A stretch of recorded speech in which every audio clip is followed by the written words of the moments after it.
আসসালামু আলাইকুম। ধারাবাহিক প্রথম আলো পত্রিকা বিশ্লেষণের আজ রোজ সোমবার 12 আগস্ট 2024, 28 শ্রাবণ 1431, 6 সফর 1446।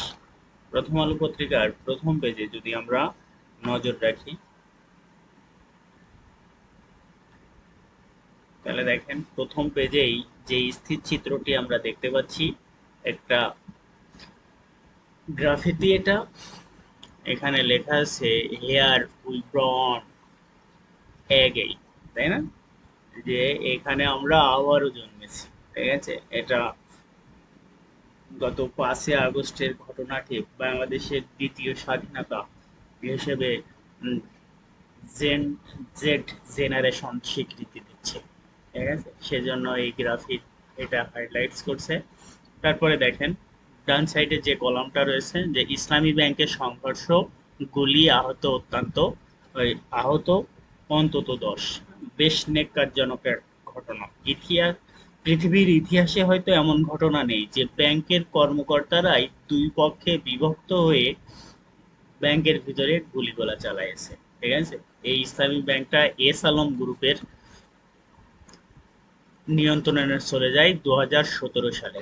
2017 সালে এস আলম গ্রুপ নিয়ন্ত্রণে চলে যাওয়ার পরে এস আলম গ্রুপ বেশ কিছু দুর্নীতি এবং অর্থ পিপাসু হয়ে তাদের সাথে অ্যাটিটিউড করে এবং কিছু এক্সিকিউটিভ অফিসারও তারা নিয়োগ দেয়।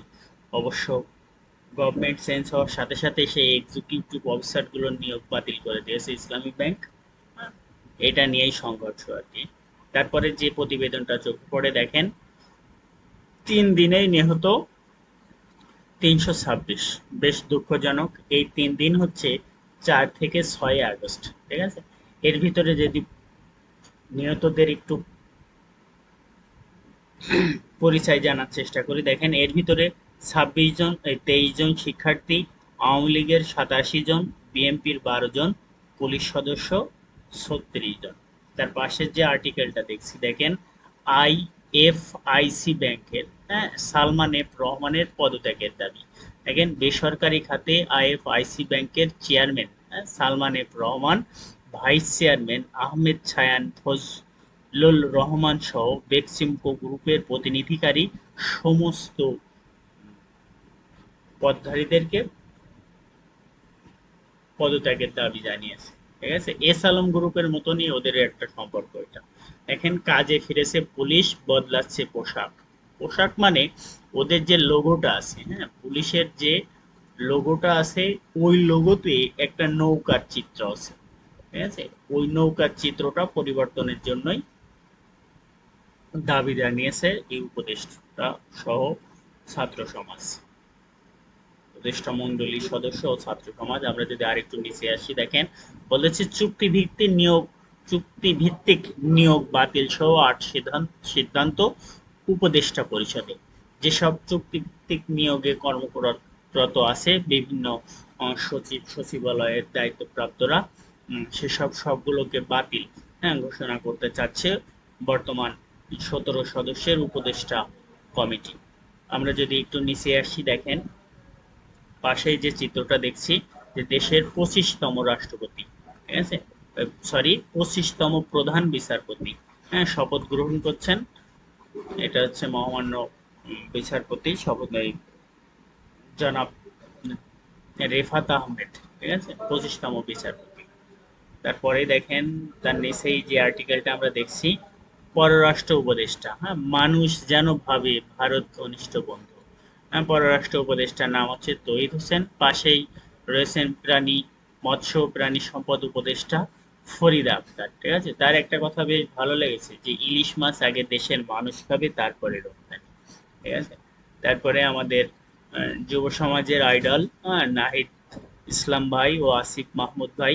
দেখেন নাহিদ ইসলাম ভাই হচ্ছে টেলিযোগাযোগ মন্ত্রণালয়ে এবং আসিফ মাহমুদ ভাই হচ্ছে ক্রীড়া, যুব ক্রীড়া মন্ত্রণালয়ের দায়িত্বপ্রাপ্ত। তারপরে যে হেডলাইনটা আমরা দেখছি সাম্প্রদায়িক হামলা বন্ধ করুন। আসলে বাংলাদেশে কোনো সাম্প্রদায়িক হামলা হয়নি বলে আমি যতটুকু জানি। সাম্প্রদায়িক মানে এমন যে ধর্মীয় হামলাগুলোকে বর্তমানে সাম্প্রদায়িক হামলা বলা হয়ে থাকে, যে একঘেয়েমি, না যে আমি যা বলবো তাই আর দেশের মানুষ যা বলবে তাই না, ঠিক আছে, নিজে যেটা ভালো মনে করেন সেটা করেন। করেন একটা গোষ্ঠীকে হেয় প্রতিপন্ন করা, একভাবে করে রাখা, এটাকে বোঝায়। সংখ্যালঘুদের উপরে আক্রমণ, এটাকে বোঝায়, ঠিক আছে।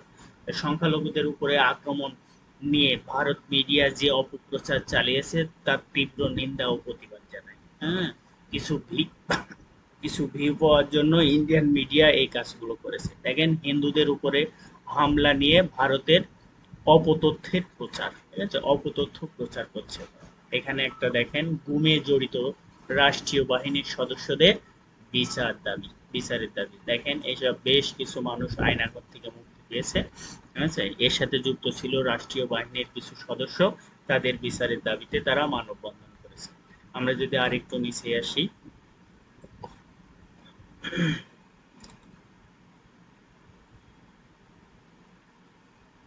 দেখেন, আদমজি ইপিজেড ফটকের সামনে চাকরি প্রত্যাশীদের বিক্ষোভ, ঠিক আছে। নারায়ণগঞ্জ সিদ্ধিরগঞ্জে আদমজির ইপিজেডে চাকরি ছেলেদের নিয়োগের বৈষম্যের অভিযোগে তারা কি করেছে, বিক্ষোভ করেছে। দেখেন, এই যে এপিজেড, এপিজেড এক্সপোর্ট প্রসেসিং জোন, বাংলাদেশে মোট এপিজেড আছে 8টি। তার ভিতরে আছে ধরেন ঢাকা, কুমিল্লা, উত্তরা, আর এই আদমজি ইপিজেডটা নারায়ণগঞ্জে, ঠিক আছে। আদম আদমজি, কর্ণফুলী, এরকম 8টি পেজেট আছে, এপিজেড আছে বাংলাদেশে। আমরা যদি আরেকটু নিচে আসি, দেখেন, মেট্রো রেল চালু শনিবারে। হ্যাঁ, যে ছাত্র বৈষম্য আন্দোলনে এক পক্ষ, যে কোনো একটা পক্ষ মেট্রো রেলের বিভিন্ন স্টেশনে হামলা চালিয়ে কিছু ধ্বংস করেছে সরঞ্জাম। তাই পুনরায় আবার চালু হবে আগামী শনিবার, ঠিক আছে। মেট্রো রেল সর্বপ্রথম চালু হয় 28শে ডিসেম্বর 2022 সালে। আমরা যদি আরেকটু নিচে আসি, দেখেন, এই প্রতিবেদনটা বেশ ভালো লেগেছে আমার। নাদিম মাহমুদ লিখেছেন, দেখেন, শিক্ষার পথে বাধা, ছাত্র শিক্ষক রাজনীতি। হ্যাঁ, ছাত্র শিক্ষক রাজনীতি আমি ব্যক্তিগতভাবেও বেশ হেয়ভাবে দেখি। হ্যাঁ, এটা বেশ বন্ধ হলে ছাত্র সমাজের জন্যই ভালো। আমরা যদি আরেকটু নিচে আসি, দেখেন, এই যে অর্থ উপদেষ্টার সামনে যত চ্যালেঞ্জ, ঠিক আছে, এখানে একটা জরিপ আছে। দেখেন, 2023-24 সেশনে মুদ্রাস্ফীতির মান হচ্ছে 9.72, হ্যাঁ, পার্সেন্ট। এই মুদ্রাস্ফীতিটা কেমন জিনিস দেখেন, মুদ্রা মুদ্রাস্ফীতি মুদ্রাস্ফীতি হচ্ছে এমন জিনিস যে পণ্য ও সেবার, হ্যাঁ, দামটা বৃদ্ধি পাবে, ঠিক আছে? দাম বৃদ্ধি এই মুদ্রাস্ফীতির মূল কারণ, ঠিক আছে। এর মূল কারণ হিসেবে ধরা হয় বাজারে অতিরিক্ত টাকা, অতিরিক্ত টাকা বা মুদ্রা, ঠিক আছে। এই মুদ্রাস্ফীতিটা এমন জিনিস, ধরেন কোন একটা পণ্য কিনতে যেয়ে আপনার বেশি টাকা ব্যয় হচ্ছে, এটাকেই মুদ্রাস্ফীতি বলা হয় সাধারণত। আমরা যদি আরেকটু নিচে আসি, দেখেন, এখানে রাশিয়া ইউক্রেন যুদ্ধের কথা বলছে। দেখেন, রাশিয়া ইউক্রেন যুদ্ধের নতুন এলাকা হচ্ছে তুরস্ক। হ্যাঁ, রাশিয়া ইউক্রেন যুদ্ধটা চালু হয়েছিল, মানে শুরু হয়েছিল 24শে ফেব্রুয়ারি 2022। স্বাভাবিক সম্পর্ক স্বাভাবিক করার চেষ্টা ভারত মালদ্বীপের। আমরা একটা চিত্র দেখছি, সেটা হচ্ছে প্রেসিডেন্ট মৈত্রীর সাথে ভারতের পররাষ্ট্রমন্ত্রী এস জয়শঙ্কর, ঠিক আছে। এই এস জয়শঙ্কর, এস থেকে হচ্ছে আপনার সুব্রা সুব্রা মারিয়াম জয়শঙ্কর, ঠিক আছে, সংক্ষেপে এস জয়শঙ্কর বলা হয়। তো দেখেন, দখলদার ইসরায়েল একের পর এক সিদ্ধান্ত নিচ্ছে নিরীহ ফিলিস্তিনিদের উপর, বাসিন্দাদের আবার খান ইউনিস ছাড়ার নির্দেশ। ধ্বংস হোক ইসরায়েল। আমরা যদি আরেকটু নিচে আসি, দেখেন, ক্লিয়ার পেজ, আমরা যে বরাবরের মতন প্রথম